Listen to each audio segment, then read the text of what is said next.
Welcome to the Rabbi and the Shrink, Everyday Ethics Unscripted. This is Dr. Margarita Gurri, Dr. Red Shoe, and my favorite rabbi, Yonason, Goldson.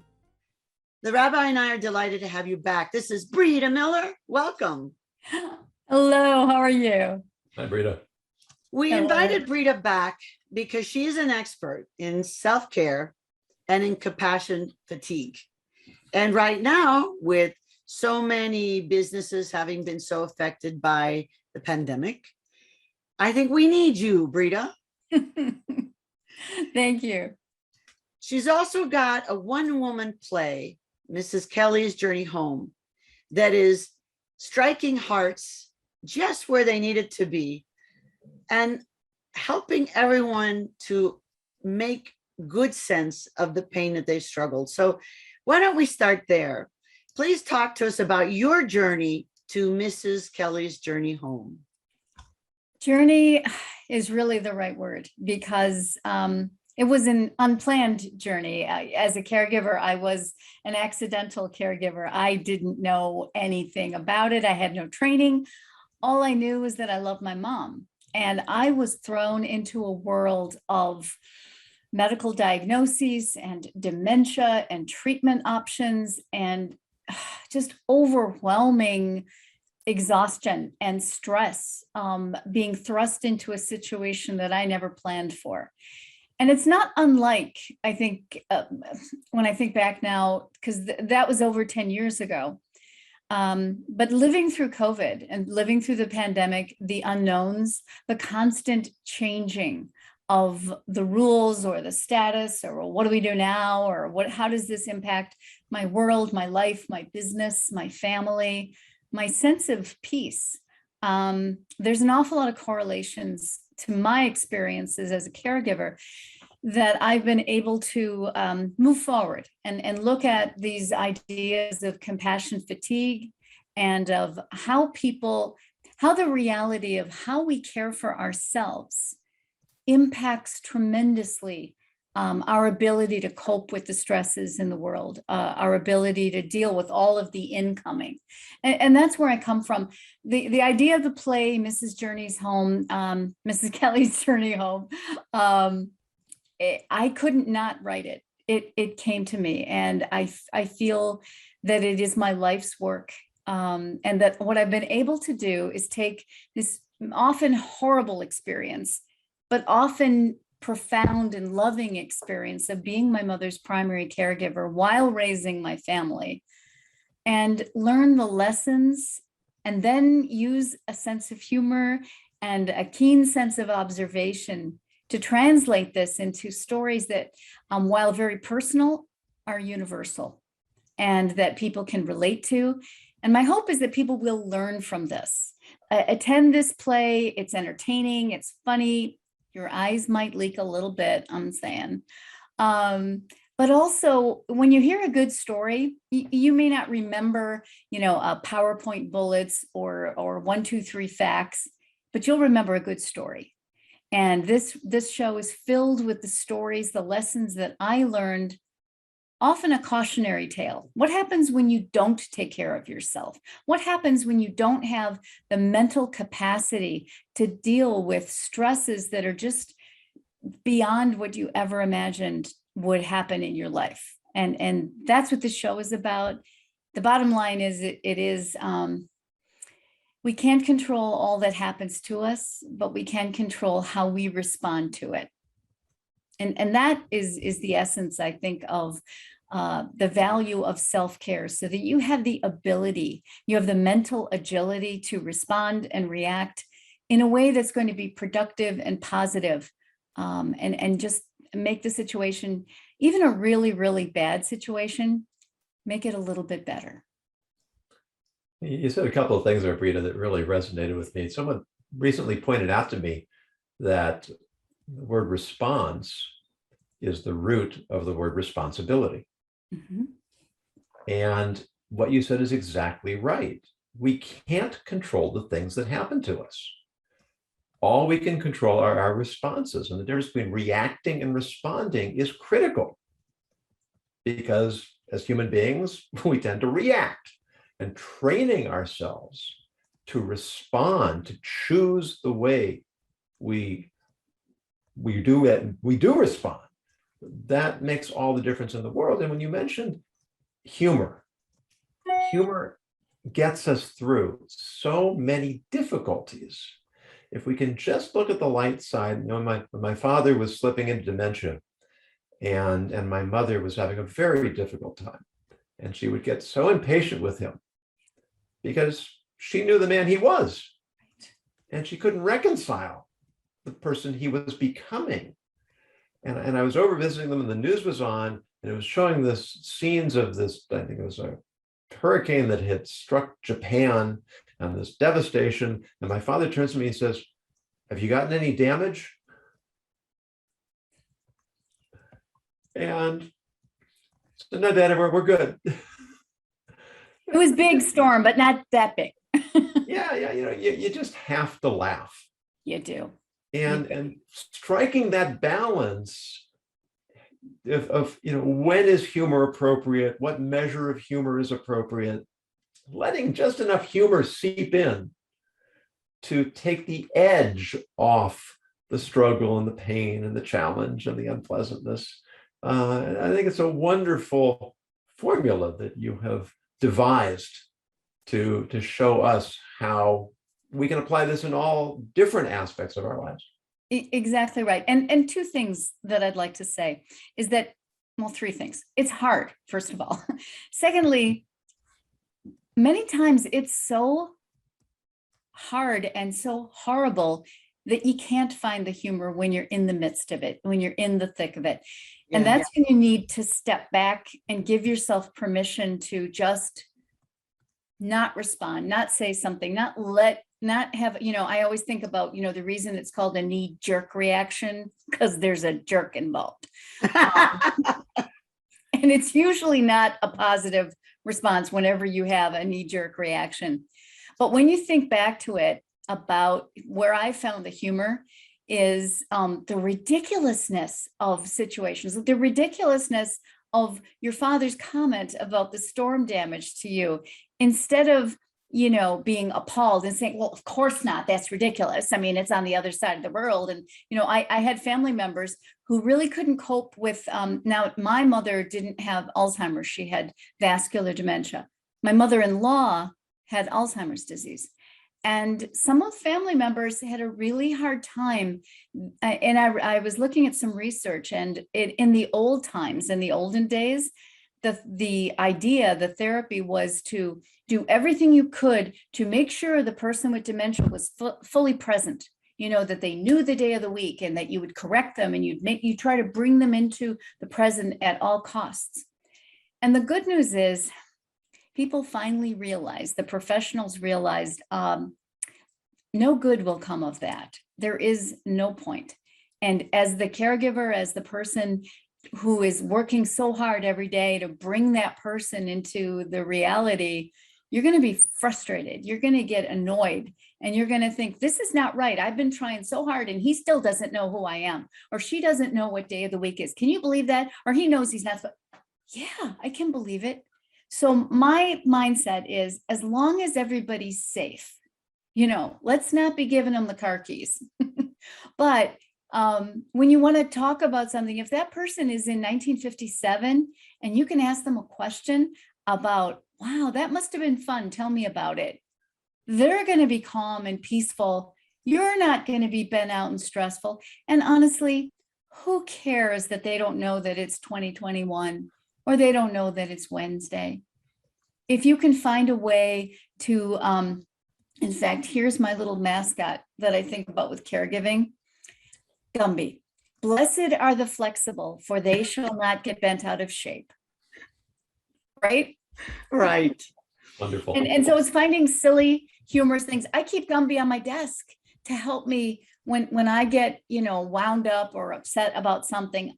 I just have to stop. And sometimes the ridiculousness of the situation, like I like to say, I had no idea how many bodily fluids a 100-pound woman could create, and that I would have to deal with. You know, that was not fun. That was not pleasant. But if you can find a way to look at it and say, Those were crazy times, but I got through it. But I got to the other side. So when you talk about the use of humor, here's two things I think about. One is that you're absolutely right. It takes the edge off the situation. The humor is never about the other person. It is never mocking the other person. It's never demeaning or diminishing them. It's looking at the situation and saying, we're in crazy town right now, and wow. And the other thing that is an important word is dignity. That I would never make a joke or talk about something that would in any way impact the dignity of my mother for two reasons. One, it's the right thing to do, right? And it's not appropriate. But secondly, selfishly, I didn't want to have regrets about the way that I treated my mother. That's a huge challenge, though. It is. It is a really huge challenge. And I think that's that- why if you're feeling compassion fatigue and you're not taking care of yourself, you're not going to be able to do that. You have to have the mental capacity. You have to have the ability to step outside the emotion of the stress and say, okay, this is not going well. I need, what do I need to do? What can I do? Maybe I need to take a nap. Maybe I need to just go outside for 10 minutes and chill out until I can be in a better place mentally to respond in a way that's going to make the situation better, not worse. 100%. Rabbi, you always have some great stories. There is one of the sages in the rabbinic literature. When he became older, he forgot many of the teachings that he had taught his students, and there are a number of episodes where he would say something and his students say, "But Rabbi, you taught us."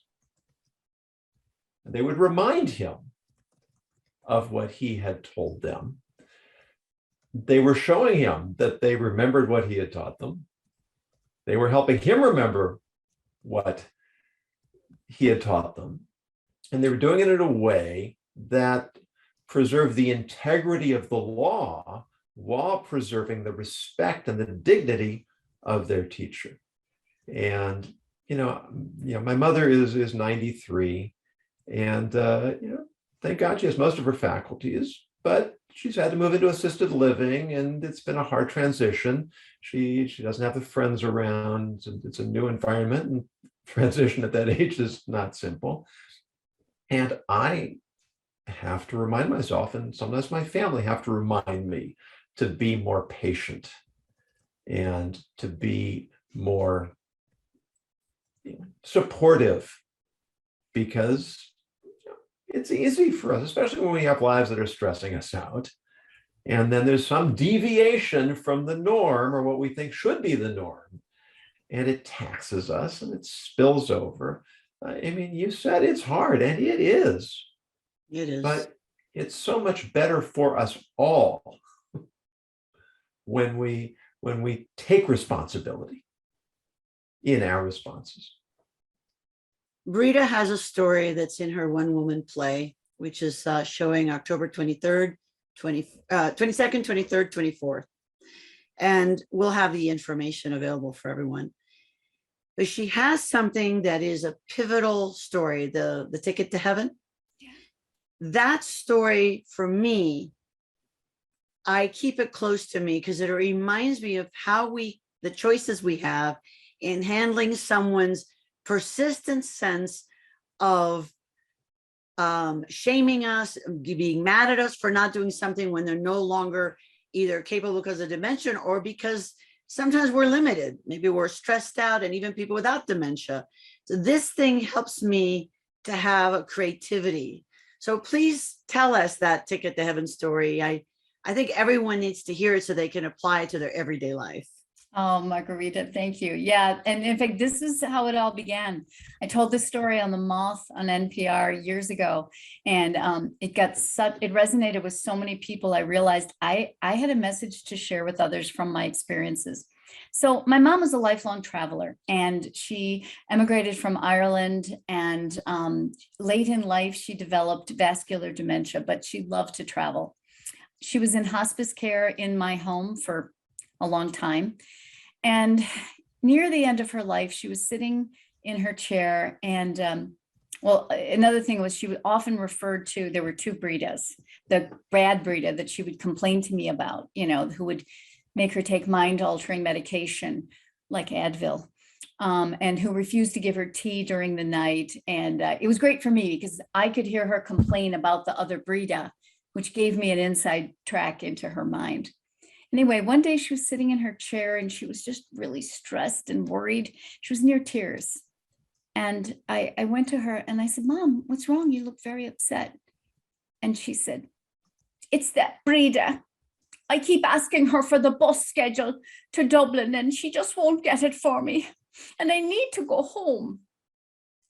Well, at this stage, my mom, she couldn't travel. I couldn't take her to Ireland. She couldn't even leave the house. And she had been asking me for the bus schedule for weeks. And I had tried to change the subject. I tried to offer her a cup of tea. Once I even tried to reason with her and say, "But Mom, the bus schedules from Michigan to Dublin are not very reliable. And besides, how would you climb up the steps to the bus with your walker?" And she said to me, "Oh no, they've gotten much better. And besides, the conductor would help me." She was relentless. There was nothing I could do. I wasn't sleeping well. I was exhausted. I had nothing. There was nothing I could do to answer this, to respond in a way that was positive. So this day, when she's just really, really upset and near tears, I heard her and something clicked in my brain. And I said, "Mom, I'm here today. Don't you worry about that bitch. I'm going to help you. I'll figure it out." I had no idea what I could possibly do. So I just thought, what could ease her anxiety? What could help? And I realized, she loved to travel, but I couldn't take her. And then I thought, what if I got her a fake ticket, a fake boarding pass? Maybe that would help her. So I went to my computer and I Googled boarding pass. And up on the screen appeared the shell, the template of a boarding pass. And I started to fill in the fields: departing airport, DTW, arriving airport. Now this was tricky. I could type in DUB for Dublin. I thought, let's go one better. And I typed heaven. It took it. Travel dates, open. It took it. I looked at this again. I filled in her name, Mary Kelly, and it said first class. Perfect. And then I looked again at this random boarding pass and it said American Airlines. Well, my brother works for American Airlines. My mother is so proud. This was perfect. I found some cardstock. I hit print, and in seconds, in my hands, I had a boarding pass. So I walked over to Mom's chair and I handed it to her and I said, "Mom, you're all set. You're good to go." And her eyes, she got clear. She came back to this world, this reality. She looked at the pass and she said, she was delighted. And she said, "Oh, I'm going to show Father Will this one." And for the next few weeks, as people came to visit her for the last time, instead of being anxious and worried, she was so excited. She'd say, "Wait till I show you what Breeda got for me." And she'd show them the pass and they'd have a great laugh and they'd say, "Oh, Mary, you are indeed blessed." She never asked me for the bus schedules again. And she kept that pass near to her until the day she died. Oh. Well, I thought that was brilliant, like the rabbi going along with his dad and the across the world impact of a weather event. Fascinating. Yeah. If we talk about thinking outside the box, Just a little creativity sometimes can make such a huge difference. And thinking what was meaningful to her, not was meaningful to me. And for her, she would tell me, oh, I've booked a trip 6 weeks ahead of the time. And she'd be delighted and thinking about it. That is what gave her great joy. And I knew that. And so I just was trying to think what would make her happy. And apparently this was it. So I've witnessed, I think, more than a few miracles in my life. And this was my favorite. It's one of my favorites too. It's just beautiful. Thank you. And I think people in the business world can go a long way to using that as a template, asking themselves not just what we used to do, but what follows the spirit of what people need and want in these interesting and changing times. Yeah. And finding a way to think outside the box. One of the reasons why I like the Rabbi's book, Grappling with the Gray, is it gives everyone permission to be comfortable in the muck of it all. You got to muck around, ask questions, don't worry about what other people think or what is supposed to be, work about what makes sense in that, not only in that moment, but given your values. So I think that was brilliant that you were able to do that. It's a beautiful story. And that raises an interesting point, Doctor, that when we it's so easy and these days so common to look at things in black and white terms. And what that does is it calcifies our thinking. Yes. Not just when it comes to ethics, but in situation like yours, Breeda, that if you're stuck in this, well, she can't go, and therefore I can't support her in this, there's no way out of that box. Whereas if you look at it as, how can I let her have what she wants in some way, and start just playing with possibilities, because sometimes the impossible, you can make it happen in one form or another. Absolutely right. Another thing that is important to consider when it comes to caring for a person with dementia, I believe in therapeutic fibbing. That people have said, oh, I could never lie to my mother. That's a fake ticket. That would be unethical. That would be wrong. I couldn't do that. I think in this instance, it's a matter of your intent, what your purpose, and the abilities of the person. I wasn't trying to trick my mom. I wasn't trying to lie to her. I was trying to give her something that would give her a sense of peace, and thinking that this might be it. Yeah, Yes. I've often quoted Ursula K. Le Guin, the famous science fiction writer. She made a point, which is really what you're saying. Isn't fiction lying? We're telling stories that aren't true. So why is this acceptable? And it's because through the made-up story, we communicate universal themes. And the meta story is true, even if the story that carries it may be fabricated. And she uses the line, disbelieve everything I tell you, I'm speaking the truth. Well, I will say this, in my show, Mrs. Kelly's Journey Home, it's hard to believe, but there really is no fiction, that these people really said these things. And it is, I'm not even acting, I'm channeling my mother and my father and their escapades and their shenanigans. And I know somebody said, Breeda, where did you get your ideas for these stories? It's like, well, it was my life, and this is really what happened. It wasn't a matter of getting the ideas. And I think that's what resonates with people, that the authenticity of it. As my mom said, warts and all. Yeah, it's one of the questions I get asked frequently when I write essays about my experiences. Did that really happen? So, well, if it hadn't really happened, I wouldn't be writing it. It's okay to write fiction as long as you acknowledge that it's fiction. Exactly. If I'm telling what's supposed to be my life story and it's made up, then you have an ethical problem. Right. Well, and yet there's this whole school of thought that if you're a storyteller or speaker, that don't let the truth get in the way of a good story. And so a lot of people rearrange things. And I think depends on the purpose for it. I think it can be ethical or not. Lying, I once had a brilliant person ask me to co-author a book, but this person wanted me to lie about something and I couldn't lie about it. It just was wrong. And so was really unpleasant, but I couldn't do it. Yeah, sometimes you have to streamline a story Right. for the Yes. storytelling effect. Yes. But that's different from fabricating or misrepresenting. Yes. And it's the ability to negotiate those compromises that really require us to have an ethical mindset. Yeah, if our intent is not to deceive, but rather to recognize the framework that we're working in, and in this play, I needed to change the time frame on certain things, or it did not in any way change the message, did not change the truth of what actually happened, but perhaps the order of it, or something that was really minor, but that made the story flow, the context of a play.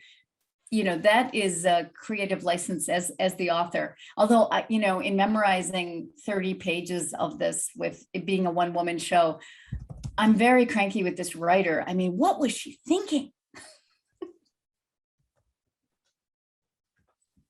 I think where people get into ethical dilemmas in the workplace and at home and in the community is when thinking about their own narrative, they sometimes forget to ask, what is the real truth versus my perception in a moment of joy or anger or bitterness or fear?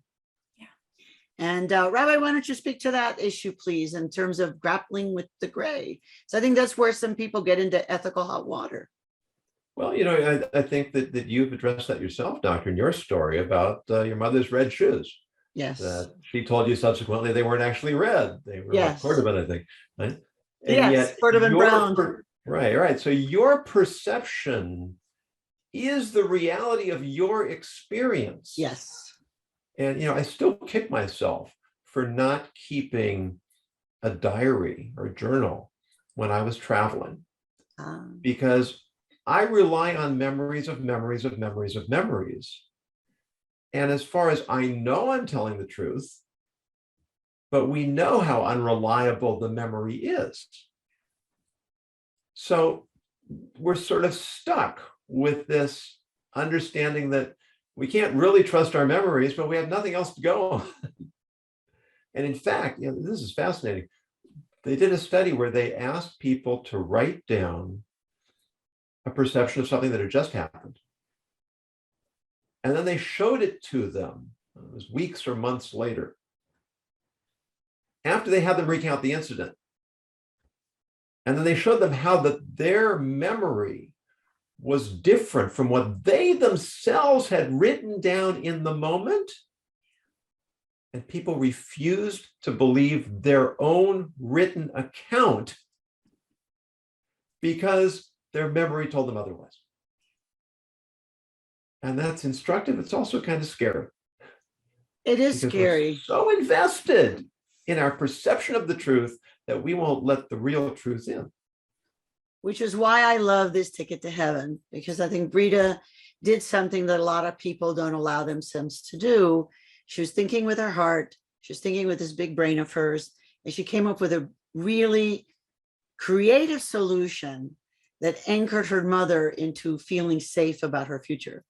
And I think that was just so very loving. And I'm hoping everyone feels the sense of freedom to think with their hearts and add their creative spirit, whether it's a business situation or with a loved one at home. I think that's just awesome.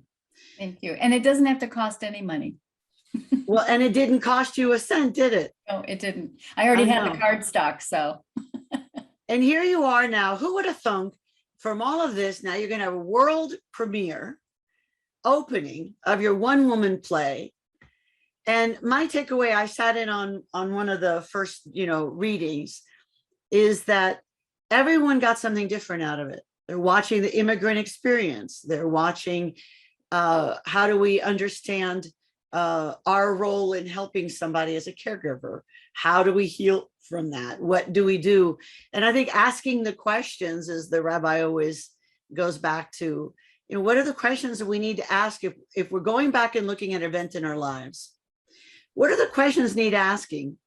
And what are the options of the truth that we need to explore to see which one might have been real? When I was little, I set fire. When we first became refugees, I set a fire. Long story of reason of why, but I was 5 years old, I set a fire. It burned up the closet I was in the room. My twin sister, who was in the closet with me, does not remember the fire, the closet, or that we set it. And I think that the interesting is, what do we allow ourselves to remember or not? And clearly, in my mind, it was all my fault. I don't remember her touching it. But why she remembers and what I don't. And so I always laugh as, what are we doing to our truth? And what lesson does it teach us? Which is fascinating. Mm-hmm. Absolutely. There was a, I don't think there's any reason to name him. There's a prominent celebrity who published an autobiography. And it came out subsequently that two of the stories that he had written about himself had actually happened to other people. And his explanation, as it was reported, was that one friend had given him permission to use the story, and the other friend, he'd paid $1,000 to use the story. Yikes. And that somehow, in his mind, justified what he was doing. And you talked about motives, Breeda. It's kind of hard to think, how do you rationalize, I'm going to tell somebody else's story and claim it's my story? Tell a story about my friend. Yeah. We think the only way I can put it in is if I manipulate it somehow. If the story is that important to you, put it in its full truthful context. And say the impact it had on me, right? Yeah, That exactly. would be the way to make that connection, sure. Or the lesson I learned from it, exactly, right? Yeah. So we really do have to hold ourselves accountable, because many times nobody else is going to find out about it. And it's really just between us and our conscience. And as Ogden Nash said, if you may not have to get this 100%, if you want to be happy living in this celestial ball, you must have a clear conscience or none at all. Well, I like to sleep well at night. And that's, one of a great benefit from having a clear conscience, right? Exactly. Well, years ago, I had a nun that was very cranky and not the nicest person in the world, although I was always appreciative that she deserved my respect because she was a nun. But she once was asking me about a story and the truth of it or whatever. And she asked me about lying. And I said, well, sister, I try very hard not to lie. And she said, oh, that's good, very ethical. And I was kind of annoyed with her. So I took another tack that wasn't so polite back then. And I said, well, it's not due to ethics. I just don't remember lies. And she laughed because she knew I was giving it back to her because she'd been so judgmental. And I said, and it's also the right thing to do. And she laughed. So that was one of our crossroads where she and I got to understand each other better. And that was kind of interesting. And we've quoted Mark Twain before that if you always tell the truth, you can have a terrible memory. But if you lie, you have to remember every lie. And isn't that the truth? Well, we're glad that you found such a creative solution. I'm sure many people will have a great solution in the future and use your idea. I think there should be a repository somewhere of all the great ideas to help people with that caregiving challenge, whether it's a sick one at home or as leaders, the people that we're leading and helping to make a great life. So that's interesting. Well, Rabbi, do we have a word of the day? We do. This word of the day came to me. I'm not sure it's a real word or not, but if it's not, I'm going to copyright it and patent it and charge royalties anytime anybody uses it. It came to me during a recent interview with our friend Jeff Kozatek, and the word is perfectionism. Now, we know what it means to be perfect, and we know what it means to be a perfectionist. And the problem with both of those is that they're pretty much, perfection is not really achievable. To be a perfectionist means I'm setting myself up for failure, because there's always going to be some defect. There's going to be some degree to which I fall short of the perfect ideal. But a philosophy, a mindset of perfectionism, I believe, is one where we strive towards the best that we can be. We strive towards the ideal, even if it's an ideal that's unreachable. You know, they say if you set your sights on something that's attainable, what's that quote from Michelangelo? The problem is not setting your sights too high and failing, it's setting them too low and succeeding. If we set goals for ourselves that are out of reach, we may end up achieving our potential. And so to have that ideal of perfectionism, even while we recognize we're not going to meet it, I think is going to help us strike that balance. And certainly in our relationships, and when our relationships become difficult, to know what we should expect from ourselves. And at the same time, give ourselves permission to fall short, because we're human beings. We're not going to get it right all the time. But if we shoot for the stars, we'll get it right more of the time, more often. Which is exactly what our guest today, Breeda Miller, has done. She shot for the stars and she hit. She's created this one-woman play that's makes you laugh, it makes you cry, it makes you wonder about things, it makes you want to get along with yourself and others in beautiful ways. She shot for the moon and she landed. So I'm just so delighted. Breeda Miller, please tell us how people can find out about your show and more about your life's works. Well, I have a website and it's filled with good stuff. It's easy to access. It's breedamiller.com, BREEDA Miller.com. And right now the homepage is all about the play, which is Mrs. Kelly's Journey Home. You can click on it. There's some comments, there's some inside scoop, some information about how it came to be. And then also there's a place to purchase tickets. The other interesting thing for people that are not in Michigan or unable to attend, one of the visions I have for this show is that this will be a phenomenal fundraising event vehicle for nonprofit organizations. So instead of having a big gala or a golf outing or something else, why not offer donors an experience? Book a theater, sell the tickets, have a VIP reception, get us an underwriter, bring me in, and I'll perform this show, you know, in its entirety, and then we could do a talk back afterwards.